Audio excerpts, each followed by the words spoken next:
Well, welcome. As always, I really appreciate you when you take time out of your busy schedule to join us here. And you'll be glad you did today. We're going to be talking with Ursula Taylor, who is the visionary founder of Conflict Reimagined. And we're going to be talking about reimagining conflict, turning conflict into connection. So, welcome, Ursula. It's so great to have you here. Thank you, Cindy. Thank you for having me. Likewise. And for our listeners, I believe that today's episode promises to be a really transformative conversation. So you definitely don't want to miss it. For those of you who may not know her, Ursula is a conflict strategist, a mediator, a speaker, a consultant, and she, like myself, is on a mission to radically shift the way that we understand, the way that we navigate conflict, and trying to get away from those fear-based models, the competitive-based models, and that avoidance kind of model to one of growth and transformation. So, drawing from decades of experience and a really deep commitment to justice with a capital J, but also emotional justice and relational repair, which we often forget when we're on the subject of conflict.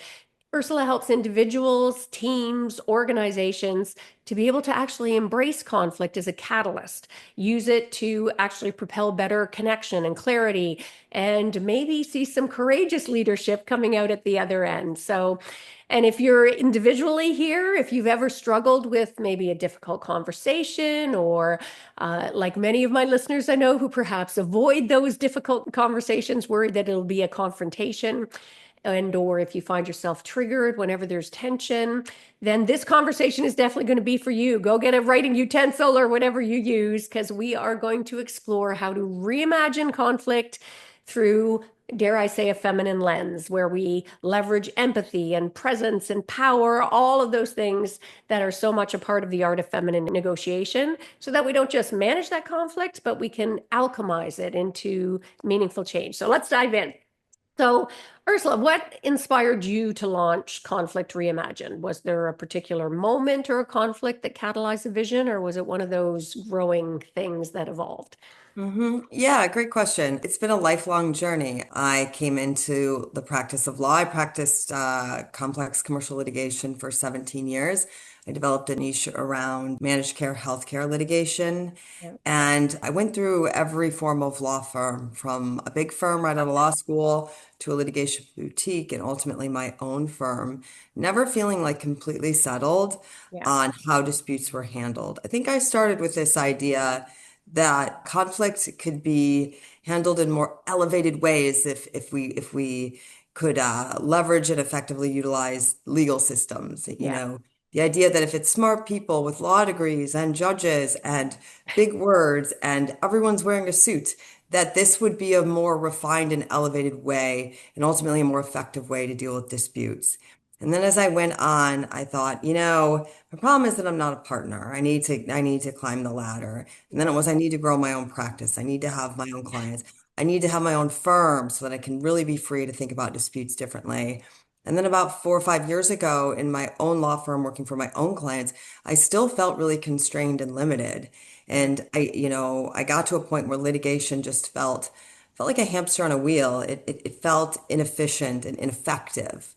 I've always been an intuitive person. Yeah. So, and I want to serve. I want to serve my clients. I want to deliver results. I want to help them get to where they want to be. And running a litigation didn't feel in alignment for me. Yeah. So I closed my litigation practice and I took some time to just write and think. And I conceived of this idea of Conflict Reimagined, which is a consultancy where I can bring my litigation expertise and background in terms of understanding that process and what it is and what it isn't, but also bringing forth more holistic strategies to Yeah. dealing with the root of conflict so that clients and leaders can get back to doing what it is they set out to do, Yeah. which is not winning litigation. Yeah. And I love that, because we saw, I mean, I think we certainly see this in the legal profession. And I think you became less and less aligned to seeing litigation and arbitration as sort of the most effective means to get desired outcomes. And so I want us to really dig in and unpack how we can maybe get those better outcomes. And certainly for the lawyers who are listening, I hope you are listening with open ears to this, because, and Ursula and I were talking just before we came on here about how deeply systemic some of those issues are. But it ripples over, would you agree, Ursula, not just into law, but in business and politics in so many areas today. We're seeing that same kind of take no prisoners approach that doesn't get best outcomes. Would you agree with that? I absolutely agree with that. And I think the most important piece that's misunderstood within the practice of law, politics, and beyond is what is the root of conflict? What is the driving force that keeps us in a protracted dispute or tension point? The answer is human emotion. It's always human emotion. And there's not a formal place or direct way that we deal with human emotion in legal process or in corporate structures or systems or politics. Yeah. Well, and not only is there no place built in for it, but I don't know about you, but I find I was taught or certainly conditioned that emotion has no place in those forums, right? And which completely ignores that we are emotional beings. And if you learn how to deal with the emotion and factor in the emotion, you're just going to get better outcomes. So why don't we sort of kickstart? Because I'd be interested in how you define conflict in your work. I know when I was writing The Art of Feminine Negotiation, I started looking up dictionary definitions of conflict. And it's like, it's no wonder the system is so broken. I mean, some of them, I think one of the definitions was someone about seeking physical harm, Mhm. to others. So I'd love Mhm. if you could talk a bit about how maybe you define conflict, because I love your approach that we should be embracing it if we see it as a positive. And what common misconceptions do you think people carry about it? Yeah, I think I like to sometimes back away from the word conflict because I think Yeah, it's a heavy word for a lot of people, and not everybody shares and understands my foundational principle that conflict is opportunity, yeah, right? So to them, conflict, oh, we don't have a conflict. We're not in conflict. There's no dispute. yeah, They get nervous, right? They don't want that word attached to their relationships or their teams or externally or internally. And so I'll say tension point or navigating tension point or mitigating conflict or yeah, mitigating the uncertain outcomes and inefficiencies of tension points or conflict. And then backing up even further, team building, the same principles that I would apply if I were advising somebody in a heated litigation are similar to what I would apply to a leadership team that's trying to grow their organization and have a more cohesive team and better communication and things. And it starts with understanding that it all drives from emotion because everything we do as humans comes from emotion. And this idea that emotion has no place, it's like, good luck. yeah, It's possible.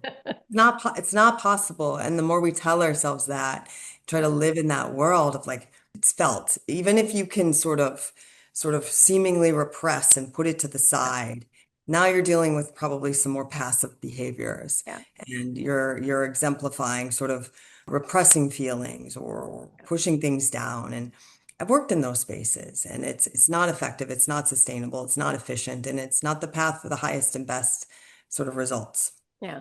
And in fact, it comes out in more toxic ways. I find when we try and repress, and we're seeing this play out on the political scene. I don't want to get Mhm. into the politics of it today, but Yeah. I think when everybody's trying to repress that and purport to be coming from a strictly analytical place, we end up with very toxic outpouring and irrational decisions being made. So, Yeah. What's happening in the political arena is the same. It's yeah, it's yeah, when we ignore emotion, we don't do ourselves a service. We're facing it, becoming aware, becoming conscious of it, and yeah, utilizing strategies to do that is actually the yeah, path for more yeah. efficient. Yeah. And when you So talk about that, sort of taking that different path, in your experience, let's talk a bit for our listeners who may still be not 100% understanding. How does traditional sort of conflict resolution modes, the kind we've been very conditioned to embrace, differ from what, I call it a more feminine, and I don't mean that in a gender-based way. By that, I mean looking at those traits like empathy and collaborative approaches that people for too long saw as so-called feminine traits and stifled them because they saw them as a weakness. So, in your experience, how does traditional conflict resolution differ from a more, dare I say, feminine or collaborative approach? yeah, I'm keenly aware of feminine versus masculine energy and the ways in which our society and legal systems and negotiation strategy are geared towards a masculine approach. But I want to back up for a second and make a really important point about fear-based negotiation and fear-based conflict resolution Yeah. versus something that's more neutral, prudent, even courageous or Yeah. hopeful. And it's about the energy that you create within yourself that you emanate outward. It's not outward in, it's inward out. Yeah. And so when we can build the capacity to develop a self-awareness and strategies and tools for, you like to use the word transmute or alchemize. I think you said alchemize to change the energy that affects the entire process. Yeah. And that's the most important first step Yeah. is making sure we're not operating from fear. Yeah. And then to your point about masculine versus feminine, I agree. I think, the masculine model and the masculine way of being and doing it permeates our society all over through legal systems and law firms and corporations and corporate culture. And, in the United States, look at our president. It's Yeah. very masculine, get what you want, At assertive, all cost. Yeah. and it just hovers into fear. It starts to feel like almost a fear. I think the more feminine way of going about a negotiation to me would be more receptive, more receiving, more ability to have like a sense of surrender. And I actually think it's a more powerful I agree. energy to Yeah. bring to negotiation or conflict. I love that. And it's interesting when you think about fear, right? I mean, the fear itself, you've got, the fear of the unknown, all of these things that come into conflict or tension points, as you call them, which I love, Mhm. in our negotiations, even our day-to-day negotiations. But if you look at the acronym for like fear and break it down as well, you've got that fear, ego, attachment, and reactivity, all of which combine for just a sort of nuclear outcomes instead of more productive outcomes. So, Hmm. Hmm. what role would you say? I mean, empathy obviously would be one of those traits that I think would fall under the more collaborative kind of approach. What Yeah. role do you think empathy plays in reimagining conflict, as you call it? And how do we teach people to cultivate it without being dismissed as too soft, given the conditioning that we've received? Yeah, yeah. I think real empathy, like real true empathy, begins with a very authentic and real conversation with ourselves Yeah, about where we are, what we're feeling, what we're afraid of, applying the strategies to alchemize that energy. And from there, you can channel a power, a confidence that real empathy can come through. People confuse empathy. They think it's like you mentioned, you're being too soft, you're yeah, giving in. But if you can get to a place where you literally are just observing the other person in their own fear-based emotion, and you're not triggered, yeah, you're not going there, you're grounded, you're clear, it's possible to just have empathy and observe yeah, them. Now, yeah, if you are being triggered, if you are being touched, if you're feeling a sense of defensiveness or righteousness or those things, then you kind of have to go back to step one, which is stop, slow down, develop yeah. some self-awareness, and get clear on yourself. Yeah. I love it. And so much of that is just showing up, being more intentional, right? It's one of the words. Mhm. So I really agonized over whether to even use the word negotiation because much like you were saying, the word Mhm. conflict, it's so loaded and people come. So Mhm. if we start thinking about, negotiating with ourselves, negotiating with our kids, negotiating with their Mhm. intimate partner, we can show up with a little more self-awareness. I love that. Mhm. So can you maybe walk us through, just pick a simple but sort of transformative strategy or tool from your arsenal that our listeners can use the next time they find themselves in a tense or a high stakes situation? Right, right. I think taking the space and time to get self-aware and Yeah, get conscious and identify your feelings, identify your fears, strategies to release that. From there, you will get the clarity that you need in terms of how to approach the other side. It's these internal strategies and then the external strategies. So stop. yeah, Listen to yourself. Avoid the sort of temptation to then, once you realize I'm afraid of X or Y, yeah, to drop another layer of shame or guilt on that. yeah, You know, it's our own judgment of ourselves. It's our own lack of self-love that keeps us disempowered in negotiation and in conflict. yeah, And it's when we can like get clear on ourselves and sort of open up that some clarity can come in. The yeah, right actions and right responses can almost just come through to us. yeah, And the external strategies are the simpler parts, actually. I think the external strategies, in terms of how you deal with the counterpart, are easily effectuated once we've sort of transmuted. So I yeah, think the steps are stop slash slow down, listen to yourself, become aware, feel the feeling, release the feeling, and then get yourself to a sense of when you can kind of get yourself to a place where some of the emotional charge is released. Yeah. The next step is answer the question, what do I need? What do I need in terms of practical, logical, prudent, sort of business-oriented outcomes, if you Yeah. will? What do you need with respect to this dispute? And if you still find yourself, I need to show him that he's not the one who, like, if Yeah. you're still, I need to prove, I Yeah. need to make him wrong, I need to, set the record straight. Like, if you're Yeah. saying that to yourself, that's okay. Let's not shame and judge it, but go back to step one. Yeah. And and keep working through it and keep sitting in it. And if, like this one just touches too deep, this goes maybe back to childhood complex trauma or something deeper, then you at least know that and Yeah. you can bring in a teammate or somebody else to maybe lead the strategy on the Yeah. negotiation or lead the strategy in the conflict or dispute and step out of it. Yeah. So I think those are some key things. And then once we've sort of developed our own awareness about our own what thread we have in the tension, the strategies for dealing with your counterpart for me are just creating the space for them to then do the same work, Yeah. essentially. Creating a sense of psychological safety, helping them feel heard, Yeah. regardless of whether you agree with them, Yeah. so they can begin to unravel some of the fear and Yeah. fear-based emotion. Yeah, I like that a lot. And I find it's helpful too when you say that sort of internal exploration, if you will. If you flip it to the other party as well and think about some of the things you've said, what are some of the fears they're likely bringing to the table? It allows you to show up, I think, with a little bit more empathy as well when you start considering that. Who are they expecting me to show up? What are they Mhm. worried about here? And now, Mhm. let's talk about power imbalances for a moment. So whether Mhm. it's in gender, race, hierarchy, class, whatever, how do you find that power imbalances maybe shape the way that conflict shows up and the way that we can maybe approach, resolving? Yeah. Yeah, I think power imbalances are often perceived through a lens of fear. Yeah, I mean, our corporate culture is built on hierarchy, right? There's a boss and there's middle management and there's junior level.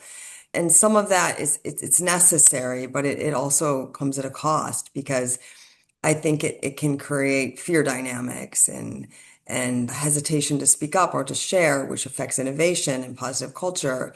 And while we need defined roles for efficiency and to do the work, it becomes important to foster a culture where every voice is heard and allowed, and so that innovation and communication and collaboration can breed and flourish. yeah, yeah. And I love you had mentioned the word courage before, and I know you talk a lot about emotional courage. So how can we, and obviously doing that self-reflection you're talking about is so key. Are there any other strategies you have for maybe how our listeners can build that kind of emotional courage, especially if they're navigating difficult conversations? Yeah, yeah. I'm a big fan of mindfulness practices Yeah. because as a society, we're so intellectualized. Yeah. We're intellectualized with permutations of fear. Yeah. And it's like this hyper analytical, and we've lost our connection to ourselves. Yeah. So I think a regular mindfulness practice can build in the capacity to have a little bit of a break, a little bit of space from our egoic thoughts and emotions, Yeah. our fear-based emotions, so we Yeah. can see it. When we have habits and patterns that are go, go, go, go, go, do, do, do, do, Yeah. do, you can't like untangle the threads to Yeah. see anything, right? It's just amalgamation and a mess. Yeah. But through mindfulness, you generate the ability to observe yourself. And through the ability to observe yourself, you can kind of see where you hold fear. And when you can see where you hold fear, you can do the simple but powerful work to transmute it or alchemize it. And from there, you've got the right tools to Yeah. really effectively deal with a conflict or a power imbalance. And for our listeners, I really encourage you, invite you to not dismiss that. And I get it. I used to find it kind of woo-woo back in the day as well, especially if you're in a profession where everything is go, go, drive, drive, that's driver, driver, achiever Hmm. mode.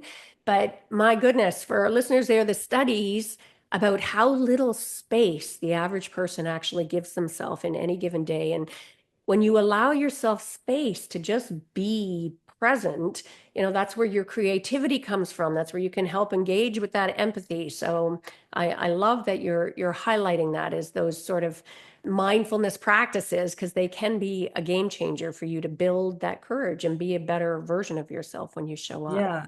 Yeah, and I think I use the broader phrase mindfulness practice. It doesn't mean you're a Buddha on a Yeah. hilltop surrounded by crystals, like burning incense or whatever. Like you Yeah. literally can integrate a mindfulness practice into brushing your teeth. Yes. To recreate that path. Like when you're brushing your teeth for that 2 minutes a day, or when you make your coffee, Yeah. make a conscious effort to try to halt your thoughts and be fully present. Yeah. Feel the bristles on your toothbrush, Yeah. etc. Smell the coffee. Just 2 minutes here and there Yeah. is enough.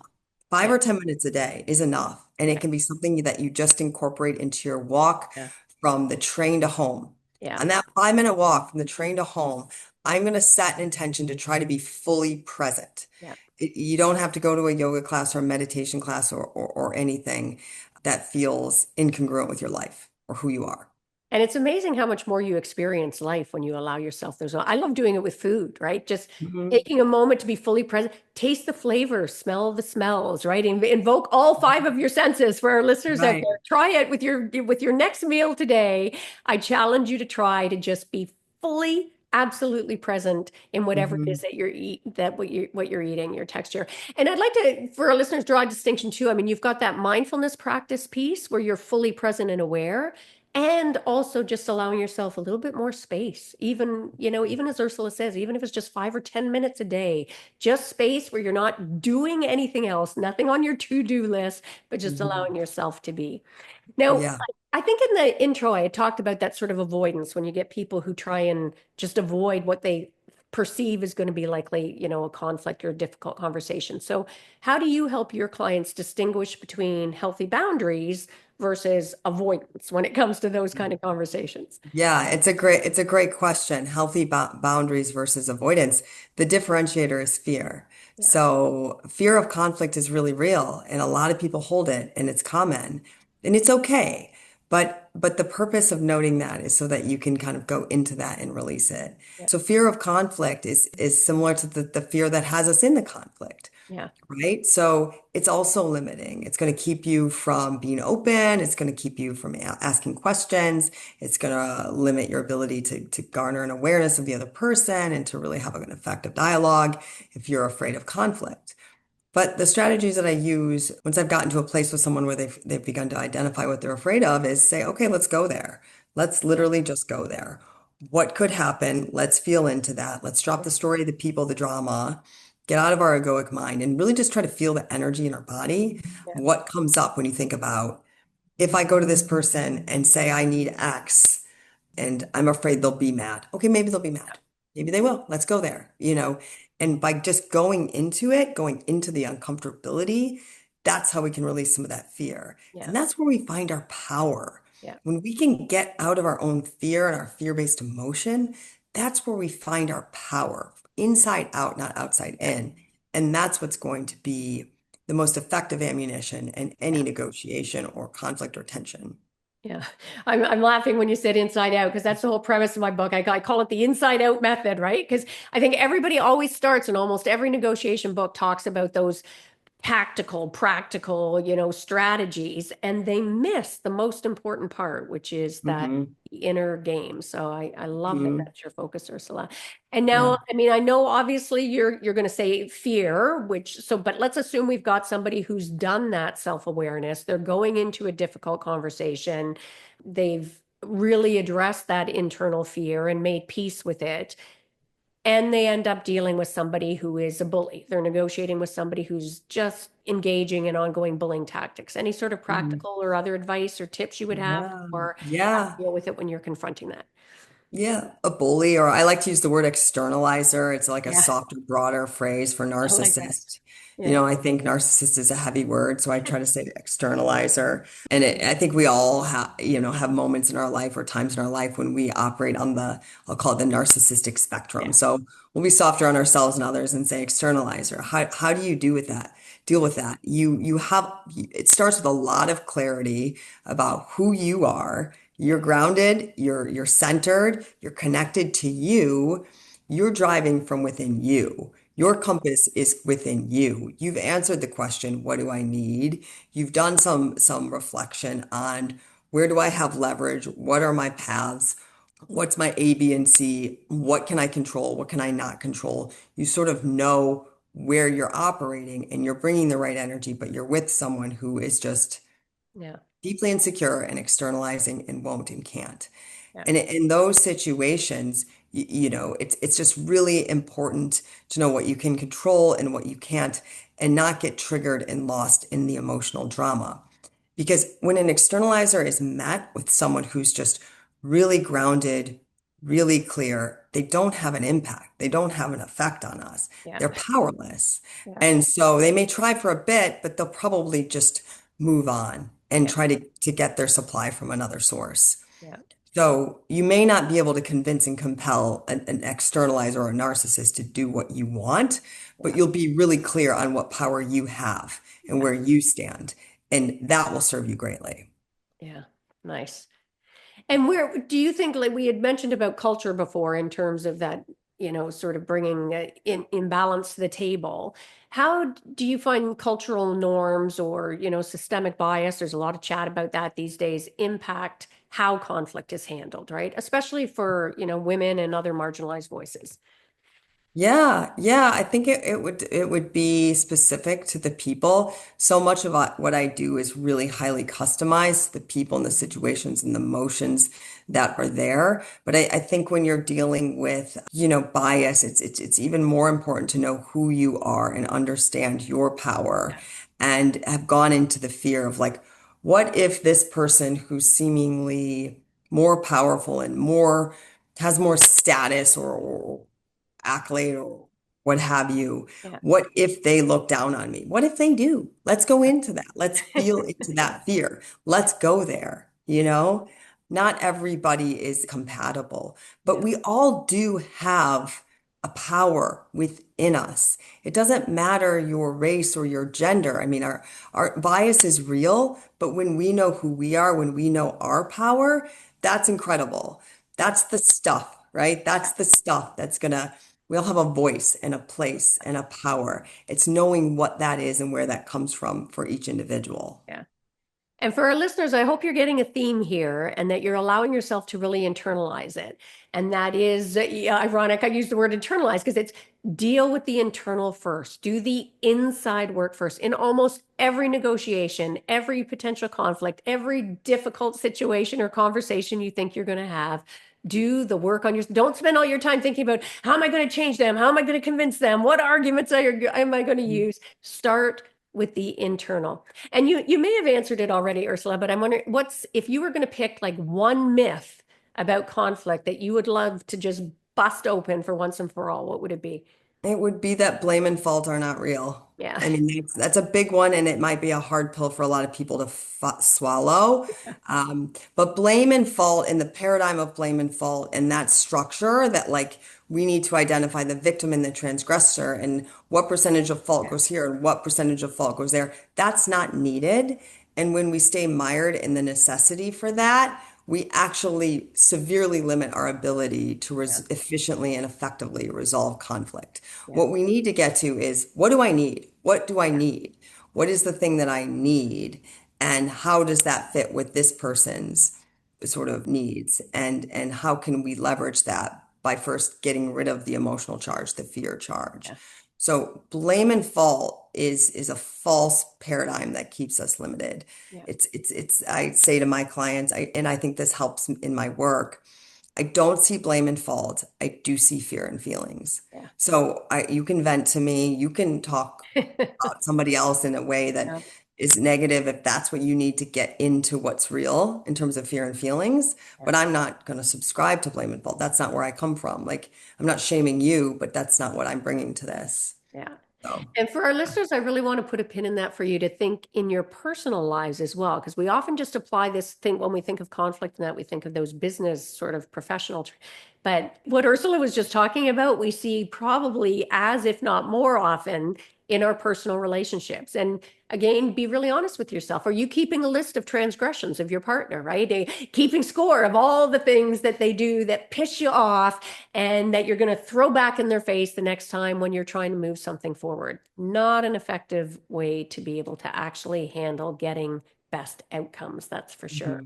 Mhm. And do Mhm. you have any, was there maybe what would you say is the most surprising lesson that dealing in conflict has taught you, if anything? The most surprising lesson, I think it's a positive one. I think it's that we're more powerful than we realize. And what I'm talking about here in terms of finding our own fear in our fear-based emotion is sort of the natural underlying hope and desire of everyone. We all as humans want connection. We Yeah, all want to do the things that we're here on earth to do that yeah, align with our gifts and our goals. Conflict keeps us away from that. yeah, So when you're dealing with it with the right lens and the right attitudes and the right ground rules in terms of what do I need versus blame and fault, it unravels more easily than you would expect. yeah, And externalizers are their own challenge, that is, I admit, a yeah, more challenging yeah, situation. But for people who are willing to at least willing to be self-aware, yeah, at least aligned around a goal that is not make someone wrong, it's not that hard. yeah. And when you model that more often than not, I mean, there are certainly, as you say, those extreme externalizers, then that's another category. But Hmm. it amazes me how often when you come from that place and model that, other people will fall in line as well. When you can show up with grace and understanding and empathy and compassion. And even if somebody's getting in your face, just say, hey, I know treating people with dignity and respect is normally really important to you. So not sure what's happening here. Let's take a moment. It can Hmm. be a really powerful way to sort of shift the energy in a conversation. And for our listeners, I want to put a pin in that last answer. What a powerful note. I can't believe how quick our time has gone, Ursula, but you are more powerful than you think you are. That is a beautiful end note, Ursula. So thank you for that. And I normally like to end by asking, what's one of the greatest mindset shifts that you've had in your life? And it doesn't have to be about this issue. It doesn't have to be related to conflict. It can, but just an aha moment where you saw something Yeah. different. Yeah. I mean, realizing that blame and fault aren't real and that they're an illusion that keeps us limited is the big one. There are more, but Yeah. it would take me a bit more time to go Yeah, into them. that's But fair. the blame and fault one's a big one. And so Yeah. I would encourage listeners to kind of consider that. Yeah. Yeah. Consider it and ask yourself, where are you maybe doing that? Getting really a little bit ruthlessly honest with yourself, as much as that can be very uncomfortable. That's where the growth comes. So where can people learn more about you, Ursula? Sure. Yeah. My website, www.conflictreimagine.com. I'm also on LinkedIn, Ursula Taylor.